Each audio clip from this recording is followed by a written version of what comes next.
Guys এই রেসিপিটার নাম বলে হে দিছে লারা আর বারা। আইনাই কইতাছে যে সিমগুলো এরকম আস্তে আস্তে রাখো আর আলুগুলো এরকম গুল গুল করে কাটো, কাটে আমার জন্য লারা আর বারা রান্না করে দেও। আজকে তার লাগে আমি লারা আর বারা রান্না করবো। এটার নাম হচ্ছে লারা আর বারা। তো আগে লারা দিয়ে দিতেছি সিদ্ধ করে, পরে বারাটা দেব, সেটাও দেখবেন গাইস। এবার এটা বারা দিয়াম, আগে তো লারা দিছি, এখন লারা আর বারা। এই তো এটা ব্রাউন কালার হয়ে গেছে, এবার এটা দিয়ে দিব।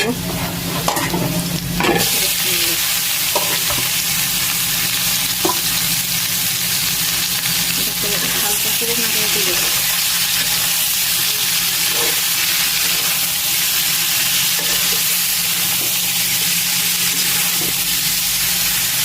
এটা যেহেতু বাদ দেওয়া বেশি নাড়া দেওয়া যাবে না, তাহলে একটু বর্তা হয়ে যাবে। এটা আমটা আর কইতাছে যে তারা এইভাবে রান্না করে দিতাম, এইভাবে খাবে সে আস্তে আস্তে করে।